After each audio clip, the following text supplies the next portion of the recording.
Hi, Spy Campers. It's Mrs. Ream. I teach 4th and 5th grade music at Bel Air and Crestview, LaTorte, Moreland, North Dickinson, and Mount Holly Springs. So I know some of you already, or maybe I'll be your teacher in a couple of years.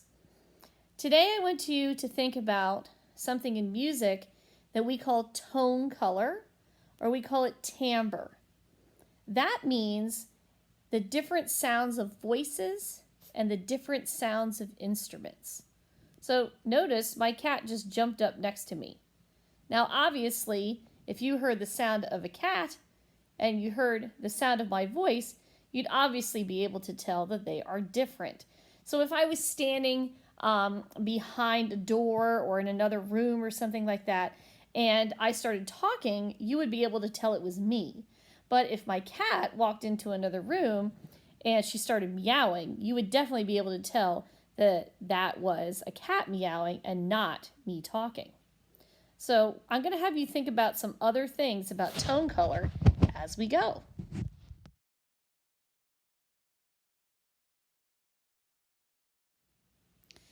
Now I have a sound quiz for you. You're going to hear some sounds and you're going to have to figure out what it is that you're hearing. You're not going to see a picture of it until after you hear the sound.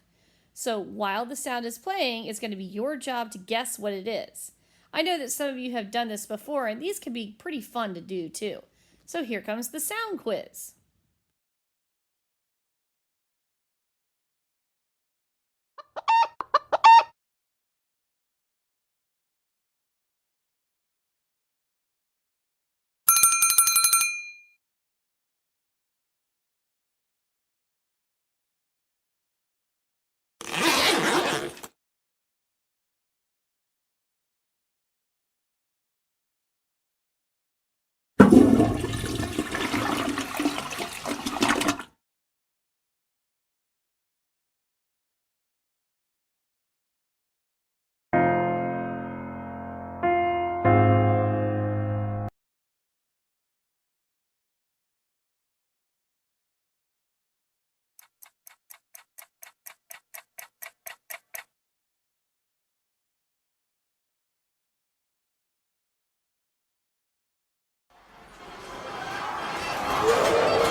Next, we're going to flip it around a little bit.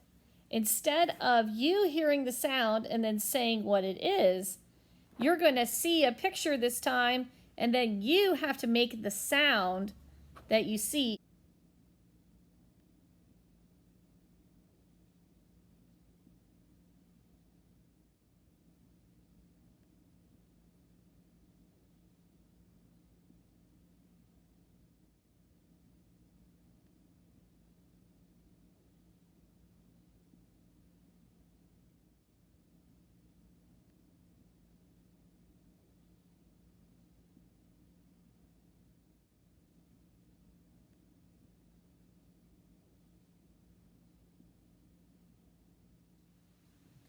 When your ears hear sounds, there's an awful lot of scientific things that are going on.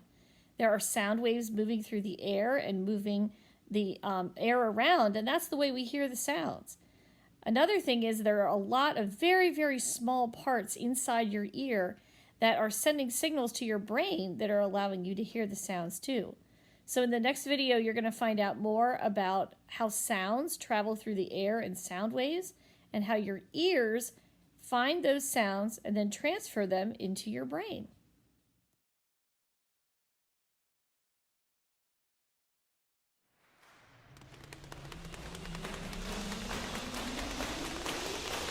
Hello, I'm Greg Foot. And I'm Franska. And this is the House of Sound.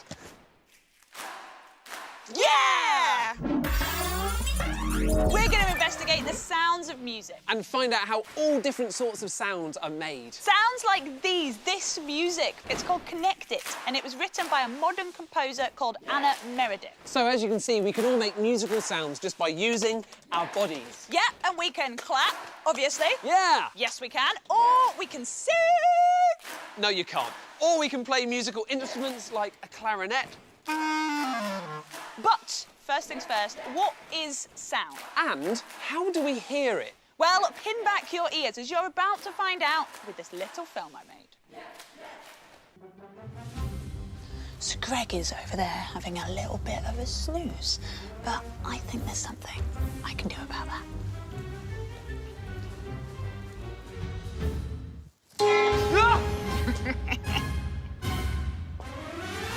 Yeah, ha, very funny. OK, look, let's slow things down a bit and see exactly what was happening there. Sound is a type of energy made by vibrations. And vibration is the word we use to describe something that's shaken backwards and forwards really quickly. When any object vibrates, it causes the air around it to move. You can't see this happening because it's tiny things called molecules that are doing the vibrating. The molecules bump into each other, passing the vibrations through the air. This is called a sound wave. If your ears are close to the vibrations, then you hear them clearly. The further a sound wave travels, the weaker it gets. So because I was very close to Fran's gong, the vibrations were really strong, and so the sound it made was loud. We can't actually see sound waves, but we can imagine what they look like. If I drop this pebble into this paddling pool of water, then you can see little rings of waves moving outwards over and over again, getting smaller until they run out of energy. And something else about sound waves is that big things vibrate slower than small things. Slow vibrations make a low musical note, whereas small things like this triangle vibrate more quickly and make a higher note. We call this pitch. So slow vibration means low pitch, fast vibration means high pitch. Lovely. I've seen enough of that gong. Can you take it away? The thing is, sound waves can travel through anything that can vibrate, like air, or metal, or water. Sound travels faster through water than air, and even faster through metals like steel. What the sound travels through is called a medium. In fact, sound needs a medium to travel through, otherwise there's no sound. Fran, did you know that because sound travels so well through water, whales can sing to each other across a distance of up to 800 kilometres? Whoa. That is so far. It's the distance between Scotland and Iceland, or the entire length of Italy. But look here, look at this demo that I've got that will prove that sound needs a medium to travel through. OK. This is an experiment that was first carried out hundreds of years ago, made famous by this scientist, Robert Boyle. Nice hair. It's good, isn't it? Believe it or not, in this big jar there is an electric bell ringing, but we can't hear it because we've taken out almost all of the air out of the jar using this machine here called a vacuum pump. And now it's called a vacuum pump because it pumps out the air to make a vacuum. And a vacuum is what we call a space where there is no air. And because there is no air for the sound waves to travel through, we can't hear the bell until I remove this pipe and let the air back in. So, that sound that's the air coming back in, but wait. And there. Yeah. That's really cool, isn't it? And so this reminds me, you know in those space movies where you hear those big explosions going off and they sound a bit like this? Yep, I know them very well. That is not actually how they'd sound. Instead, they sound like this. What? Silent? Yep. Well, that's ruined some of my favourite films, hasn't it? Cheers. So sound needs a medium to travel through. And to be heard, sound waves need to reach some ears and a brain. Because sound is all about vibration, we need to do a little vibrating of our own to hear it. Yep. Why don't you explain that while I build a giant human ear? OK. Listen up, you lot. Sound waves are collected by your outer ear and travel down your ear canal. When those vibrating air particles hit your eardrum, it starts to vibrate too. Behind your eardrum are 3 little bones. The first is called the hammer, and it's connected to your eardrum. The next one's called the anvil, and it's connected to the hammer. The third is called the stirrup, and that's connected to the anvil. When the eardrum vibrates, the hammer hits the anvil. The anvil hits the stirrup and sends those vibrations on into your inner ear. This is a very special part of the inner ear called the cochlea. It looks like a snail and it's filled with liquid which flows over lots of tiny little hairs. the vibrations shake the liquid, and that makes the hairs wiggle. These hairs are the start of something called the auditory nerve. How the hairs move depends on the sound being made, and the auditory nerve, which is a little bit like a wire connected to a computer, sends the information to the brain, which turns it into the sound we hear. So, Fran, how's your giant ear going? So this cake tin here is like our outer ear, so this bit, and then we've got the cling film, which is like the eardrum, and then this cup and straw represents the hammer, anvil and stirrup, those small bones, and they go into this bowl, which represents the cochlea. And so this is the liquid inside the cochlea. Okay. So when we make a vibration here, it should go all the way down and make the liquid vibrate. Got it? Now, I'm going to hit it, and my hand is going to represent the moving sound wave. Right? And let's see what happens. Yeah, OK, it kind of works. Yeah, I mean, it looks great. You could, however, have just asked me and used this one that I made earlier. Much more realistic. No? No. OK, bottom line, sound is all about vibrations. And you don't need a musical instrument to make those vibrations. You can use bits of your body. Just like these guys. Oh, yeah. You up for it? Of course. Right. Yeah! Yeah! Sometimes when you're expecting something to be a certain way and then it's different, it can be a real surprise. So imagine if you bit into an apple and it tasted like an orange. That would be really unexpected. Or let's say you ate a hot dog and it tasted like ice cream. That would be really unexpected. So we expect things to be a certain way. That's the way it works with sounds too. So I have a couple of video clips coming up here. And sometimes the video clip is going to have the correct sound, and sometimes it's going to have a silly sound.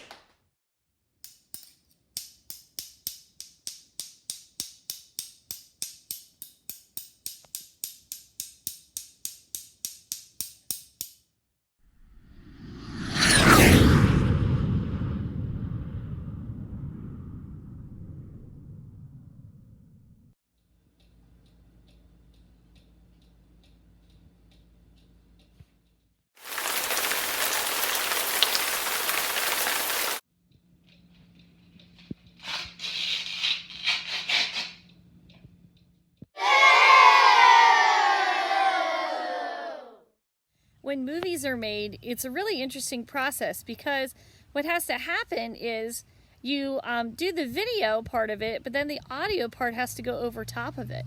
So I'm standing outside right now on purpose because if I make a video outside, then all kinds of other sounds are going to come in on top of it. Right now you might be able to hear some birds chirping.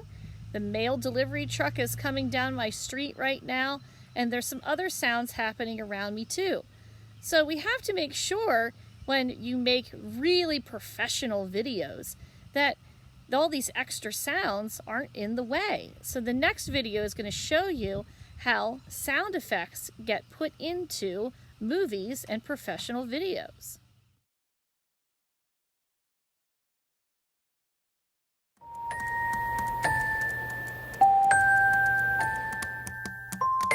In Hollywood, everything is magic and make-believe, Gloves with paper clips are dog paws. even what you hear. We are storytellers with sound.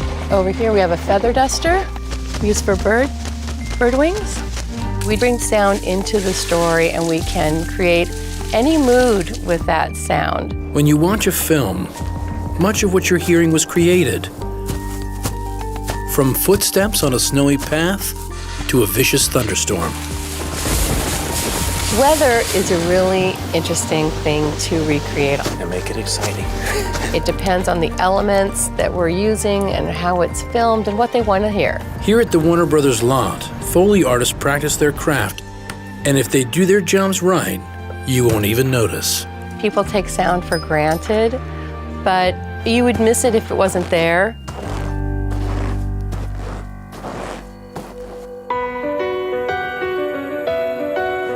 Foley is the art of sound. It's creating sounds in sync with what's happening on screen. The art of Foley goes back to the old radio days where you would see the sound guys with their clomping with their coconuts. This is what we use for horse hooves. They're plungers, and we stuff them with cloth and a little tape. And here we go. Jack Foley came in and he thought, if I do those sounds in sync with the picture, I've just taken a whole step out. Jack Foley's legacy in sound began in the 1920s as talkies swept Hollywood. Ever since, the reproduction of sound effects added to film in post-production is called the art of Foley. The Foley stage consists of different surfaces. This is walking on leaves or in a forest.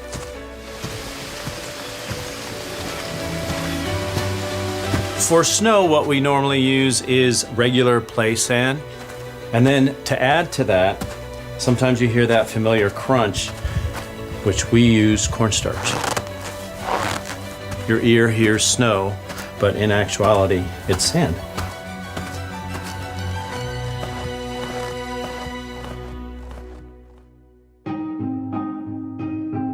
It's almost like a prop house. We have collected different things because everything here should make a sound. Here's a classic squeaky hinge. Pine cones can be used for cracking ice.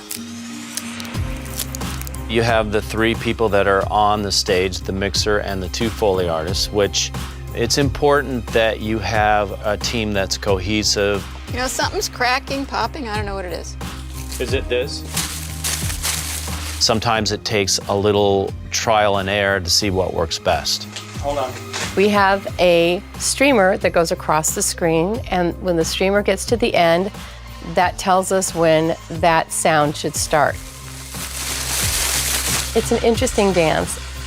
There's really nothing that we can't do here imagination-wise.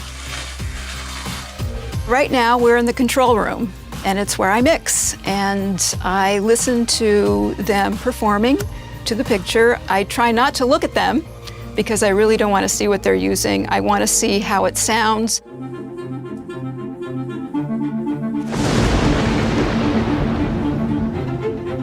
All sound is two elements hitting one another. With rain, if it's hitting a puddle or if it's hitting someone's face, that's all going to sound different.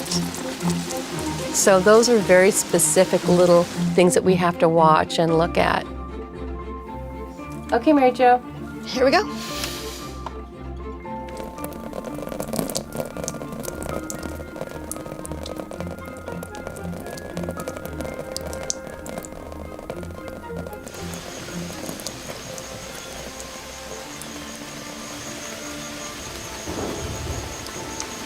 Wind is interesting because it's usually what the wind is blowing through. Allison's going to use the Batman cape to create the sails, and I'm going to create the boat actually going through the water. Okay, let's go.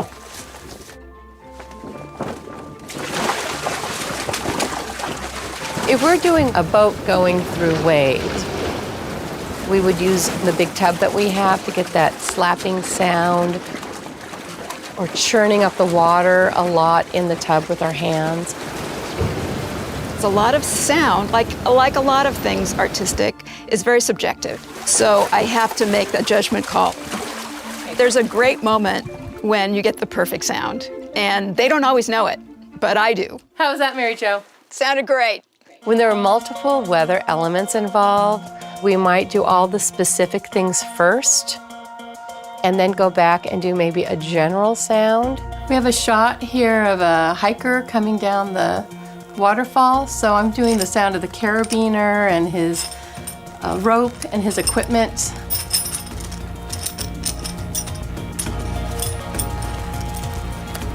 How was that? That's cool. Great.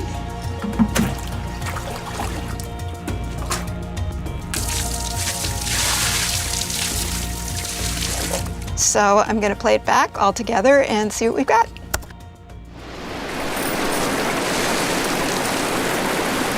We really layer everything so the mixers can mix how they want to hear it. And we do things also that are a little over the top because we have to fight with music, sometimes dialogue, but hopefully when you hear it at home, it'll sound just like it should be natural.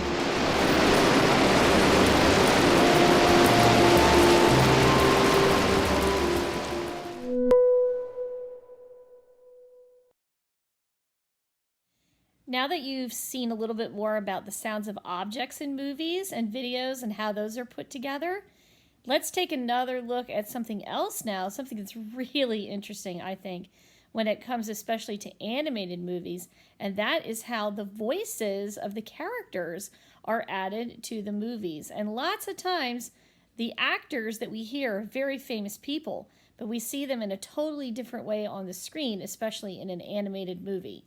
So in the next video, I'm sure you're going to see a lot of movies that you recognize or that you've seen, and probably a lot of actors that you already know about.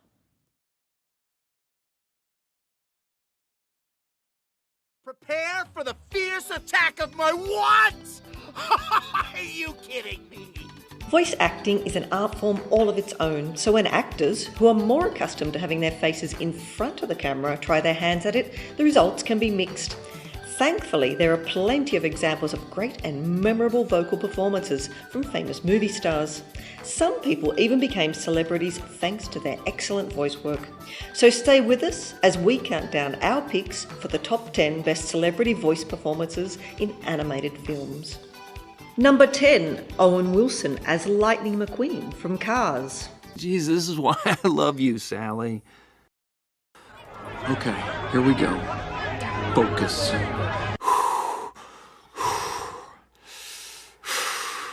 Speed. I am speed. What? An imaginary girlfriend? Flamethrowers? This is exactly why I don't bring you along to these things. Well, maybe if I don't know, I talk to somebody and help explain what happened, it could help. I don't need your help. I don't want your help. That's perfect. Number 9, Johnny Depp as Rango from Rango. Accusations start flying, neighbor turns on neighbor. Pretty soon we're eating our children. Dogs and cats are getting together to create all sorts of unnatural mutant aberrations. Help! Open the door! Okay, plan B. Oh! Now you get back on in there and you assert yourself, and I think you'll find the people of this here town to be surprisingly hospitable. Thank you, Sheriff. What? Not you again. I stand corrected. Number 8, John C. Reilly as Wreck-It Ralph from the movie Wreck-It Ralph. You soiled myself. What's your name? Ralph. Wreck-It Ralph. You're not from here, are you? No, well, yeah. I mean, not from right in this area. I'm just doing some work here. What kind of work? Some routine candy tree trimming. You probably want to stand back. In fact, this whole area is technically closed while we're trimming, so... Listen, I try to be nice. Nice. You're mimicking me. You're mimicking me. Okay. That is rude, and this conversation is over. Look, I'm from the candy tree department. I know exactly what... Oh! Whoa! It's a double strike. Number 7, Steve Carell as Gru from Despicable Back Me. in the game with gadgets and weapons and cool cars, the whole deal. For the announcement. I have accepted a new job. Whoa, really? I've been recruited by a top secret agency To go undercover and save the world. You're gonna be a spy? That's right, baby. Crew's back in the game with the gadgets and the weapons and the cool cars, the whole deal. Number 6 is Chris Pratt as Emmett Brokowski from the Lego Movie. I think I do. I've got pigs! No, I need your help! What do you mean? No! Ah! Isn't there supposed to also be a... Isn't there supposed to be a good cop in that scenario also? Oh, yes, but we're not done yet. Number 5, Jack Black as Poe from Kung Fu Panda. I'm going to teach Kung Fu. Oh, man. Oh, Panda. Oh, this is so cool. Hi, can I jump in there? Here I come. Cannonball! Sorry, Dad, I'll clean up later. Whoa, not my good pan. Take this one. Justice! The most important meal of the day. Number 4, Dwayne Johnson as Maui from Moana. It's actually Maui, shapeshifter, demigod of the wind and sea, hero of men. I interrupted from the top, hero. Number 3, Amy Poehler as Joy from Inside Out. There's always a way to turn things around, to find the fun. Hello, did I wake you? You have to play that. Well, I have to practice, and I don't think of it as playing so much as hugging. Well, I have to practice, and I don't think of it as playing so much as hugging. All right, everyone, fresh start. We're gonna have a good day, which will turn into a good week, which will turn into a good year, which turns into a good life. Number 2, Nick Kroll as Gunther from Sing. You are just in need of like a super cool warm-up. Come on, let's take off our clothes. As I'm warning you, this stage is about to explode with major pinky power. This stage is about to explode with major pinky power. Then in my brain. Are you okay? Oh, yes, I'm fine, thank you. How are you? And coming in at number 1, Ellen DeGeneres as Dory from Finding Dory and Finding Nemo. I really miss them. I didn't even know what that felt like. Dory.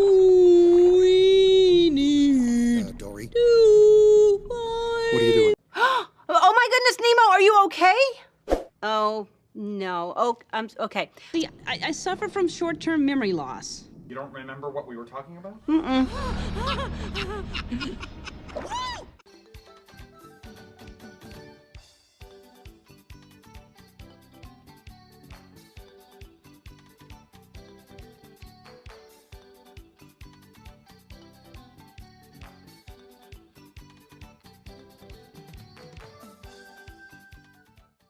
So hopefully in this video, you've learned a lot of different vocabulary words too. You learned tone color, you learned timbre, voiceover, and even Foley and what that means when it comes to movie and video making. Lots of other things too, like how your ear is put together and the different parts of your ear too. So I'm going to show you a couple of those vocabulary words just as a review.